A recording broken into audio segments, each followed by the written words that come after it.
ایک لمبا عرصہ 50-50 کھیلنے کے بعد آخرکار آج مرزا صاحب بھی اپنے حقیقی والدین سے جا ملے ہیں۔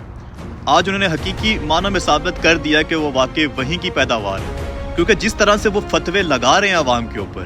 یہ فتوے بغیر کسی سوچ کے ہی لگ سکتے ہیں، یہ فتوے بغیر کسی نظریے کے لگ سکتے ہیں، یہ فتوے بغیر کسی شعور کے ہی لگ سکتے ہیں، کیونکہ ایک شعور والا انسان کبھی اس طرح کے فتوے نہیں لگا سکتا۔ ایک عقل سمجھ بوجھ رکھنے والا ایک آزاد انسان، ایک جمہوریت کے اوپر یقین رکھنے والا انسان کبھی بھی اس طرح کے فتوے نہیں بانٹ سکتا۔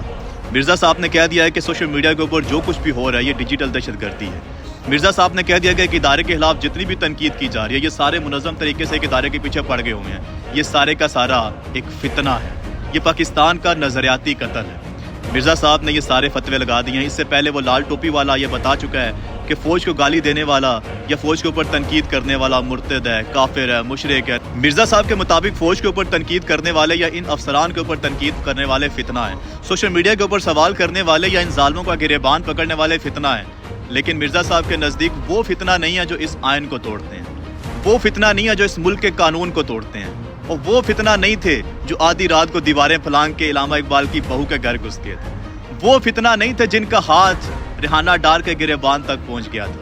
وہ فتنہ نہیں تھے جنہوں نے ڈی چوک میں اپنے نہتی عوام کے اوپر گولیاں چلا دی تھی، وہ فتنہ نہیں تھے جنہوں نے ماڈل ٹاؤن میں نہتی حاملہ عورتوں کو گولیاں ماری تھی، وہ فتنہ نہیں ہے جو پچھلی کئی دہائیوں سے بلوچستان میں بلوچوں کو مسنگ کر رہے ہیں۔ بلوچستان کا اسلام آباد میں بلوچ اسٹوڈنٹس کو مسنگ کر دیا جاتا ہے، اور آج تک عدالتوں کی ججوں کی یہ ہمت نہیں ہو پا رہی کہ بھائی ان کو بازیاب کروا سکیں کہ کون لے گیا ہے، زمین نگل گئی یا آسمان اٹھا کے لے گیا، کہاں گئے وہ بلوچ اسٹوڈنٹ، وہ فتنہ نظر نہیں آتا ان کو۔ اگر آپ کسی افسر سے سوال کریں گے کہ حضور آپ اپنی ڈومین سے باہر جا کے کام کر رہے ہو، تو مرزا صاحب کو وہ فتنہ لگے گا، لیکن وہی افسر اگر چند ڈالروں کے لیے آپ کے 80,000 لوگ مروا دے گا تو وہ مرزا صاحب کو فتنہ نظر نہیں آئے گا۔ پچھلے 75 سال سے جو اس ملک کا آئین توڑ رہا ہے، اس ملک کا قانون توڑ رہا ہے، چادر چار دیواری کا تقدس پامال کر رہا ہے، وہ فتنہ نہیں نظر آئے گا، لیکن جس نے آج تک اس ملک کا قانون نہیں توڑا اور ابھی بھی 1.5-2 سال ہونے والے ہیں بے گناہ جیل میں قید ہے، وہ فتنہ نظر آ رہا ہے۔ ابھی یہ کل کی بات ہے،